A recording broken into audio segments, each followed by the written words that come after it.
Formula ఈ car race కేసులో న్యాయవాదుల సమక్షంలో ఏసీబీ విచారణ జరగాలన్న BRS working president KTR lunch motion పిటిషన్పై హైకోర్టు సాయంత్రం 4 గంటలకు తీర్పును ఇవ్వనుంది. విచారణ గదిలోకి న్యాయవాదిని అనుమతించబోమని హైకోర్టు తేల్చి చెప్పింది. అయితే విచారణ గది బయట కూర్చుని కేటీఆర్ న్యాయవాది చూడవచ్చునని హైకోర్టు తెలిపింది. విచారణ గదిలో కేటీఆర్ అధికారులు మాత్రమే కూర్చోవాలని హైకోర్టు స్పష్టం చేసింది.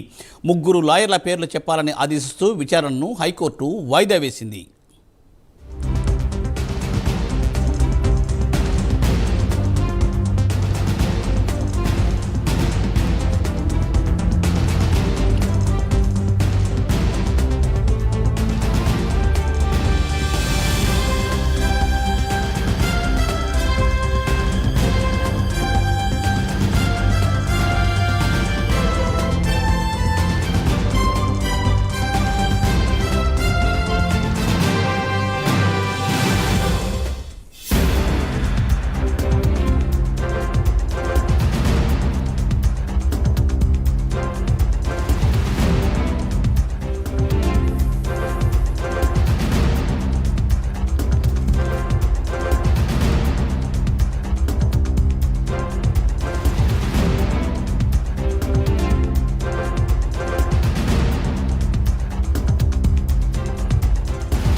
ఫార్ములా ఈ కార్ రేస్ కేసులో న్యాయవాదుల సమక్షంలో ఏసీబీ విచారణ జరగాలన్న బీఆర్ఎస్ వర్కింగ్ ప్రెసిడెంట్ కేటీఆర్ దాఖలు చేసిన లంచ్ మోషన్ పిటిషన్పై హైకోర్టు సాయంత్రం 4 గంటలకు తీర్పును ఇవ్వనుంది.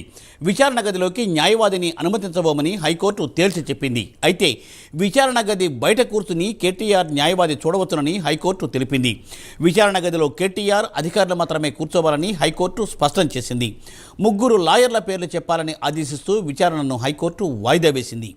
దీనిపై మరింత సమాచారాన్ని మా ప్రతినిధి కుమార్ అందిస్తారు. కుమార్, థ్యాంక్ యూ మూర్తి. ఏదైతే ఫార్ములా ఈ కార్ రేస్ కు సంబంధించి ఏదైతే కేటీఆర్ లంచ్ మోషన్ పిటిషన్ అయితే హైకోర్టులో దాఖలు చేశారు, ఈ నేపథ్యంలోనే ఈ రోజు మధ్యాహ్నం 2:30 గంటలకు హైకోర్టు ఈ కేసుకు సంబంధించి విచారణ అయితే చేపట్టింది. అలాగే విచారణ ప్రారంభమైన సమయానికి కూడా ఏదైతే ఇటు కేటీఆర్ తరపు లాయర్లు అలాగే ప్రభుత్వం తరపు ఏజీ కూడా వాదనలు అయితే వినిపించడం జరిగింది. ముఖ్యంగా ఇరువైపు వాదనలు ఉన్న హైకోర్టు కూడా కొన్ని కీలక అంశాలు అయితే ప్రస్తావించింది. ముఖ్యంగా ఏదైతే ఏసీబీ విచారణ సమయంలోని కేటీఆర్ తో పాటు న్యాయవాదుల్ని లోపల కూర్చోవడానికి అనుమతి ఇవ్వమంటూ కూడా ఇటు హైకోర్టు అయితే తేల్చి చెప్పినట్లయితే తెలుస్తుంది. అలాగే మరొక పక్క లాయర్లు బయట కూర్చొని ఏదైతే కేటీఆర్ జరుగుతున్న విచారణ మొత్తం ఏదైతే చూడొచ్చంటూ కూడా ఇటు హైకోర్టు అయితే ప్రస్తావించింది. అలాగే ఒక 3 లాయర్ల పేర్లు ప్రస్తావించాలంటూ కూడా, అలాగే ఆ 3 లాయర్ల పేర్లు కూడా తమకు ఇవ్వాలంటూ కూడా హైకోర్టు అయితే చెప్పడం జరిగింది. ముఖ్యంగా నిన్న ఏదైతే ఏసీబీ విచారణ సమయంలోనే కేటీఆర్ తన న్యాయవాదులతోని ఏసీబీ కార్యాలయానికి అయితే చేరుకున్నారు. ఈ నేపథ్యంలోనే ఏదైతే అటు పోలీసులు ఇటు ఏసీబీ అధికారులు ఈ న్యాయవాదులు అయితే లోపలికి అలౌన్మెంట్ చేయకపోవడంతో కూడా కేటీఆర్ విచారణకు హాజరు కాకుండా విరమించారు. ఈ నేపథ్యంలోనే ఏసీబీ అధికారులు మరొకసారి నోటీసులు జారీ చేశారు. రేపు విచారణకు హాజరు కావాలంటూ కూడా నోటీసులు జారీ చేసిన నేపథ్యంలోని ఇటు కేటీఆర్ హైకోర్టును అయితే ఆశ్రయించారు. ముఖ్యంగా విచారణ జరిగే సమయంలోనే న్యాయవాదులను లోపలికి అనుమతించాలంటూ కూడా ఈ రోజు లంచ్ మోషన్ పిటిషన్ దాఖలు చేయడంతో కూడా ఈ రోజు మధ్యాహ్నం 2:30 గంటలకు ఏదైతే హైకోర్టు ఈ లంచ్ మోషన్ పిటిషన్ పై విచారణ అయితే చేపట్టింది. అలాగే విచారణలో కూడా కొన్ని కీలక అంశాలు కూడా ప్రస్తావించింది. కేటీఆర్ తో పాటు న్యాయవాదుల్ని లోపలికి అనుమతించేదే లేదు అంటూ కూడా హైకోర్టు తేల్చి చెప్పింది. విచారణ రూమ్ లో కాకుండా బయట కూర్చొని ఆ విచారణ మొత్తం కూడా చూడవచ్చు అంటూ కూడా ఇటు హైకోర్టు అయితే చెప్పడం జరిగింది. అలాగే విచారణ సమయంలోని ఎంతమంది అంటే 3 లాయర్లకు అనుమతిస్తారంటూ కూడా హైకోర్టు చెప్పింది. ఆ 3 లాయర్ల పేర్లు కూడా ముందుగానే హైకోర్టుకి ఇవ్వాలంటూ కూడా ఇది హైకోర్టు అయితే ప్రస్తావించింది. ఈ నేపథ్యంలో ఈ విచారణ ఈ రోజు సాయంత్రం 4 గంటల వరకు వాయిదా వేసింది. 4 గంటలకు ఈ కేసుకు సంబంధించి తీర్పు అయితే ఉంది. లాయర్ ని లోపలికి అనుమతిస్తారా లేదా అనేది అయితే ఇప్పటికే హైకోర్టు అయితే స్పష్టం చేసిన నేపథ్యంలోని ఖచ్చితంగా లాయర్లు మాత్రం బయటే ఉండాలంటూ కూడా హైకోర్టు అయితే చెప్పింది.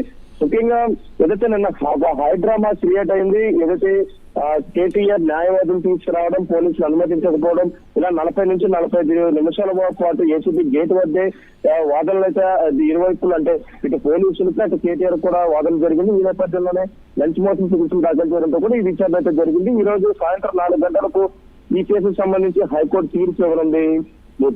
Thank you Kumar.